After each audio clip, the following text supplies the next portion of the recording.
할렐루야. 오늘은 웨스트민스터 대의리 문답 67문입니다.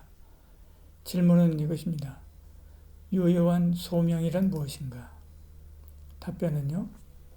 유효한 소명은 하나님의 전능하신 능력과 은혜의 역사로서 이는 그를 움직여 부르시도록 하는 그들 안에 어떤 요인이 전혀 아니고 오직 그의 택하신 자에 대한 그의 값없고 특별한 사랑에서 비롯된 것이며 이 효력 있는 부르심으로 하나님은 택함 받은 사람을 자신이 기뻐하시는 때에 말씀과 성령으로 예수 그리스도에게 초청하고 이끄십니다. 그리하여 구원을 얻도록 그들의 마음을 밝히시며 그들의 의지를 새롭게 하시고 강하게 결단하게 하심으로 그들이 비록 죄로 죽었을지라도 하나님의 부르심에 기꺼이 그리고 자유롭게 응답할 수 있게 하시며 그 부르심을 통해 제공되고 전달되는 은혜를 마음에 받아들이고 수용하게 하십니다. 답변이 좀 길죠? 소명은 하나님의 부르심이라고 하는 뜻입니다. 소명은 두 가지가 있는데 하나는 구원으로의 부르심입니다. 오늘 이야기하는 것은 바로 이 구원으로의 부르심이죠. 그 다음은 사명으로의 부르심입니다. 이것은 하나님께 주실 사명을 위해서 부르시는 것을 말했죠. 아브라함을 부르시고 모세를 부르시고 이사야를 부르시고 바울을 부르시는 것이 이 부르심의 소명이죠. 오늘 말씀은 구원으로 부르심에 한정하여 소명이라고 하는 주제를 함께 나눕니다. 질문은 유효한 소명이란 무엇인가 였죠. 외적인 소명과 내적인 소명이 있다라고 했습니다. 외적인 소명은 전도와 같은 외적인 방법으로 구원으로 초청하는 것이죠.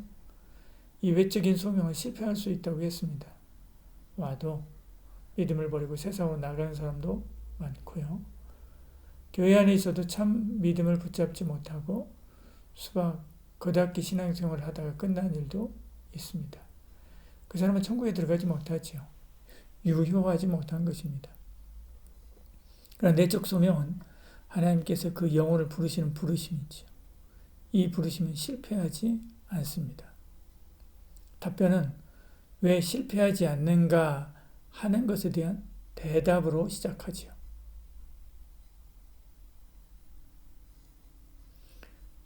답변은 유효한 소명은 하나님의 전능하신 능력과 은혜의 역사로서라고 답변이 시작됩니다.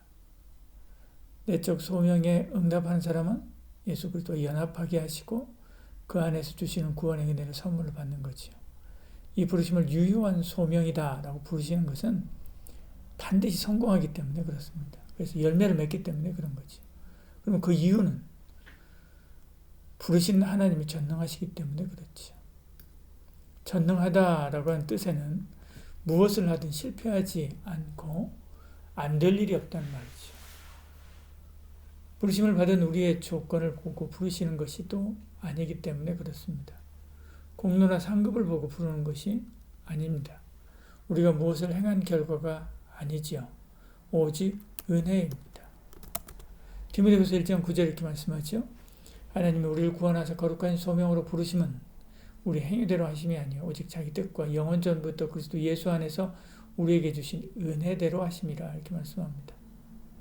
그러니까 하나님이 우리를 구원하시는데 실패할 요인이 전혀 없는 거죠. 하나님이 한번 정하신 그들을 부르시고 부르신 그들을 의롭다 하시고 의롭다 하신 그들을 구원하여 영화의 세계까지 끌고 가시는 것입니다. 이 사실을 그 다음에 더 자세하게 이야기합니다. 유효한 소명은 하나님의 전능하신 능력과 은혜의 역사로서 이는 그를 움직여 부르시도록 하는 그들 안에 어떤 요인이 전혀 아니고 오직 그의 택하신 자에 대한 그의 값없고 특별한 사랑에서 비롯된 것이며 이야기합니다. 어떤 사람은 하나님 모든 것을 다 아시기 때문에 장래에 어떤 사람이 장래에 예수를 믿으리라고 하는 것을 미리 아시기 때문에 그를 예정했다라고 이렇게 말씀합니다. 마치 로또 복권의 정답이 무엇인지 알기 때문에 그것을 써넣었다라고 말하는 것과 같은 것이죠. 그럴 수도 있지만 그렇게 되면 다른 성경과 충돌하는 지점이 있습니다. 그래서 바로 은혜지요. 하나님은 우리의 행위, 과거에 했던 것이나 혹은 지금 하고 있는 것이나 혹은 미래에 할 어떤 행위를 포함한 모든 행위, 그 행위로 말미암아 구원하지 않는다라고 분명히 못 박아 말하고 있습니다. 로마서 9장 11절에 그들이 아직 나지도 아니하고 무슨 선한 악을 행하지도 아니한 때 택하심을 따라 되는 하나님의 뜻이 행위로 말미암지 않고 부르시는 이로 말미암아 서기 아리하사 이렇게 말씀하죠. 만일 알고 부르셨다고 한다면, 다시 말해서 싹수가 노란 인간은 제외하고 좋은 인간만 예정했다고 한다면 그것은 은혜가 아니지요. 미래의 가능성을 보고 선택한 것입니다. 그러나 하나님 부르심은 오직 하나님의 긍휼에 근거합니다. 그래서 3장 5절에 우리를 구원하시되 우리가 행한 바 의로운 행위로 말미암지 아니하고 오직 그의 긍휼하심을 따라 중생의 씻음과 성령이 새롭게 하심으로 하셨나니 이렇게 말씀하죠. 그러니까 미래에 어떻게 될 것을 알고 그를 부른 것이 아니라는 것입니다. 우리가 불쌍해서 우리의 조건에 상관없이 부른 거지요. 그래서 구원은 하나님의 선물이지요. 에베소 2장 8절에 하나님의 선물이다 이야기합니다. 그러니 얼마나 감사한 일입니까? 그러면 언제 이런 구원의 은혜로 우리를 부르시는가? 답변은 계속 이어서 이렇게 이야기합니다. 이 효력 있는 부르심으로 하나님의 택함 받은 사람은 자신이 기뻐하시는 때에 말씀과 성령으로 예수 그리스도에게 초청하고 이끄십니다. 이렇게 이야기합니다. 하나님이 기뻐하시는 때에 부르시는 거죠. 심지어 세례 요한같이 부모의 뱃속에서 부름받은 사람도 있습니다. 예수님 한편 강도처럼 죽음 직전에 부름을 받기도 하지요. 바울처럼 청년의 때에 부름받기도 하고요. 아브라함처럼 노년의 때에 부름을 받기도 합니다. 그땐 우리가 확정짓지 못합니다. 다 하나님의 손에 있지요. 방법도 다 다릅니다. 어떤 사람은 은밀하게 부름을 받고요. 어떤 사람은 공개적이고 극적으로 부름을 받습니다. 바울이 그랬지요. 그러나 이 모든 공통점은 이 땅에 살 때 부름받는다는 것입니다. 그리고 또 그들은 성령과 거룩하게 하심을 경험합니다. 그래서 회개하게 되는 거지요. 또 하나님 말씀을 믿습니다. 그 믿음으로 구원에 이르게 되는 것이지요. 데살로니가 2장 13절에 처음부터 너희를 택하사 성령의 거룩하게 하심과 진리를 믿음으로 구원을 받게 하심이니 이렇게 말씀하죠. 만일 성령과 말씀 중에 하나라도 없다면 참 부르심이 아니라고 할 수 있습니다. 성령이 역사해야 말씀의 열매가 나오고요. 말씀이 없는 곳에는 성령의 능력과 역사가 나타나지 않습니다. 이렇게 부름받으면 그 마음이 변합니다. 그래서 그 다음 답변에 계속 이어서 그렇게 이야기합니다. 그리하여 구원을 얻도록 그들의 마음을 밝히시며 이렇게 이야기하죠. 구원받기 전에 우리의 마음은 어둠입니다. 밤이고 죽음이고 암흑이지요. 그러나 하나님이 우리를 불러 빛이 있으라 라고 말씀하시면 우리의 마음에 빛이 있게 됩니다. 우리의 마음이 밝아져서 빛의 아들들이 되는 거지요. 그래서 전에 보지 못한 것을 보게 되고 전에 느끼지 못한 것을 느끼고 전에 알지 못하는 것을 길을 알게 됩니다. 고린도후서 2장 10절 12절 이렇게 이야기합니다. 오직 하나님의 성령으로 이것을 우리에게 보이셨으니 성령은 모든 것 곧 하나님의 깊은 것까지라도 통달하시느니라. 우리가 세상을 영향을 받지 아니하고 오직 하나님께로부터 온영을 받았나니 우리로 하여금 하나님께서 우리에게 은혜로 주신 것들을 알게 하려 하심이라 이렇게 말씀합니다. 그래야 어둠에서 빛으로 사탄의 권세에서 하나님께로 돌이킬 수 있기 때문에 그런 거죠. 사도행전 26장 18절에요. 그 눈을 뜨게 하여 어둠에서 빛으로 사탄의 권세에서 하나님께로 돌아오게 하고 이렇게 말씀하죠. 깜깜한 밤에 화장하면 제대로 되지 않습니다. 이처럼 예수 믿기 전에 우리가 마음을 단장하고 아름답고 바른 인생을 산다고 이렇게 막 하지만 잘할 수 없습니다. 캄캄한 밤에 길을 찾는다고 찾아도 보이지 않으니 어디로 갈지 잘 모릅니다. 그래서 수렁에도 빠지고 가시밭길에 들어서기도 하는 거죠. 바로 옆에 낭떠러지가 있어도 모르고 가는 것입니다. 캄캄한 밤에는요, 앞길이 보이지 않고 알 수도 없으니 두려워 떨면서 가는 것입니다. 근데 아침이 되어 보니까 꽃이 만발한 오솔길을 걷고 있는 것이죠. 이처럼 영이 캄캄하면요, 전혀 두려워할 것이 없는 꽃길도 두려워하는 거죠. 그러나 주님이 우리 마음에 빛을 비추시고 우리의 영이 밝아지면 고난이 와도 문제가 와도 두렵지 않습니다.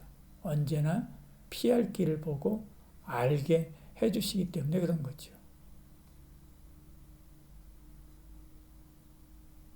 그래서 하나님 부르셨을 때 의지를 새롭게 하고 강하게 그리고 결단하게 하시면 부르시면 응답하게 하는 거죠.